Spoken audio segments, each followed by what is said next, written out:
সামুদ্রিক এই মাছগুলোর একগুচ্ছ মাকড়সার মতো পা থাকে। এটা দেখেই এই ব্যক্তিগুলো ভেবেছিল সাপকে পায়ের উপর ভর করে চলাফেরা করার জন্য ঠিক এইরকম একটা পাও দরকার। কিন্তু এটা খুবই বাজে একটা আইডিয়া ছিল, কারণ এই আইডিয়াতে বেশ কিছু সমস্যা দেখা দেয়। এরপর তারা বুঝতে পারে সাপের চলাচলের জন্য আসলে 4টার বেশি পায়ের প্রয়োজন নেই। তাই তারা সাপের জন্য নতুন আরো এক ধরনের পায়ের মডেল তৈরি করে, যেটা পড়লে সাপের শরীরের উপর কোনো রকম অপ্রয়োজনীয় চাপ সৃষ্টি হবে না। তারা সাপের জন্য একটি রোবোটিক পা তৈরি করে, যে পাগুলো কোনো রকম তার ছাড়াই ল্যাপটপের সাহায্যে পরিচালিত হয়। এই রোবটটাকে দেখতে অনেকটা টিউবের মতো, যার ফলে সাপটা যখন ইচ্ছা ঢুকতে বা বের হতে পারবে। কিন্তু এখানে একটা সমস্যা হলো, একটা সাপ কিভাবে চলাচল করে সেটা এই রোবটটিক পায়ে সেট করা ছিল। তাই তারা একটি কুমিরের হাঁটার পদ্ধতিকে কোড করে সেটাকে রোবটের সাহায্যে সেট করে দেয়।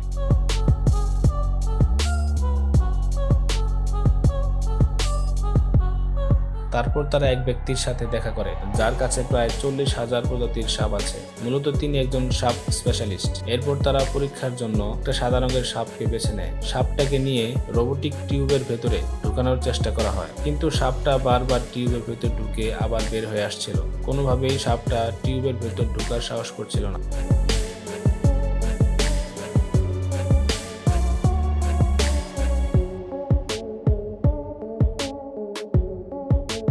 অনেকবার চেষ্টা করার পর অবশেষে সাপটা পুরোপুরি টিউবের ভিতর ঢুকে অন্য পাশ দিয়ে বের হয়ে আসে এবং এরপর রোবোটিক পা গুলো চলতে শুরু করে। সাপটি তার রোবোটিক পা গুলোকে দেখতে থাকে। দেখে মনে হচ্ছিল সাপটা বেশ স্বাচ্ছন্দ্য বোধ করছে।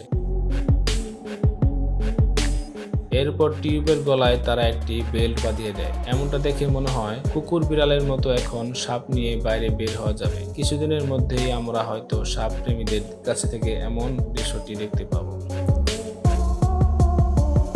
এই কুকুরটার নাম ডার্বি। জন্ম থেকেই কুকুরটার সামনের 2 পা প্যারালাইসিস ছিল, তাই সে এভাবেই হামাগুড়ি দিয়ে হাঁটতে থাকে। সোশ্যাল মিডিয়ার মাধ্যমে কুকুরটার এমন পরিণতি দেখে কুকুরটির বর্তমান মালিক তার কাছে নিয়ে আসে। Finally, I messaged her and I was like, okay, I'll do it faster, I'll take care of him. তিনি প্রথমে কুকুরটার জন্য 2 চাকাওয়ালা একটি গাড়ি কিনে নিয়ে আসেন। তাতে কুকুরটা আগের চেয়ে একটু ভালোভাবে চলাফেরা করতে পারলেও তেমন একটা সুবিধা ছিল না। তাই তিনি কেভিন নামক এক ব্যক্তির সাথে যোগাযোগ করেন, যে কিনা ফ্রি ফ্রম নামের একটি 3D কোম্পানির সাথে যুক্ত ছিলেন। তারা 3D টেকনোলজি ব্যবহার করে অত্যন্ত নিখুঁতভাবে কোনো কিছু কপি করে তৈরি করতে পারেন। HD প্রযুক্তির সবচেয়ে বড় সুবিধা হলো এর সাহায্যে অনেক কম সময়ে যে কোনো ডিজাইন তৈরি করা যেতে পারে, আর বাস্তবে তা পরিণত করা যায়। কুকুরটার মালিক কোম্পানির কাছ থেকে অনেক অর্থ ব্যয় করে কুকুরের জন্য একটি প্রস্থেটিক পা বানিয়ে নেয়। তবে তার পুরো খরচের টাকা আসে সোশ্যাল মিডিয়ায় বিভিন্ন অনুষ্ঠানের মাধ্যমে। প্রথম যখন HD প্রিন্টের পা লাগানো হয়, তখন কুকুরটা যেন নতুন জীবন ফিরে পায়। কুকুরটা মনের খুশিতে এদিক সেদিক ছুটোছুটি করতে শুরু করে। আসলে প্রযুক্তির ব্যবহার এমনই হওয়া উচিত, যাতে তার মাধ্যমে সবার জীবনকে আরো সহজ করে দিতে পারে। এই বিড়ালটার নাম দিনকা। এটা সাইবেরিয়ান প্রজাতির একটি ধূসর রঙের বিড়াল। সাইবেরিয়ার তীব্র তুষারপাতের কারণে এই বিড়ালটা তার পা হারিয়েছিল। এরপর মোস্ট পলিটেকনিক ইউনিভার্সিটি রিসার্চার আর পশু ডাক্তার মিলে এই বিড়ালটার জন্য একটি নতুন ধরনের পা তৈরি করেন। প্রথমে তারা বিড়ালটার পায়ে একটা স্ক্যান করেন।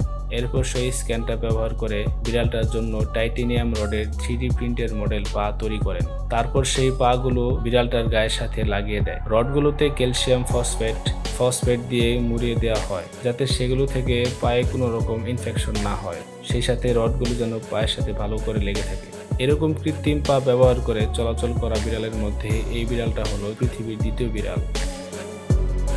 স্টেমস নামের এই কুমিরটার ভাগ্য এতটাই খারাপ যে এটা যখন পশু পাচারকারীদের শিকার হয়, তখন সে তার লেজটা হারিয়ে ফেলে। কিন্তু সৌভাগ্যক্রমে 2013 সালে ফিনিক্স হারপোটোলজিক্যাল সোসাইটি তাকে উদ্ধার করে নিজেদের কাছে নিয়ে যায় এবং সেখানে তার লেজটাকে নিয়ে বিভিন্ন গবেষণা করে।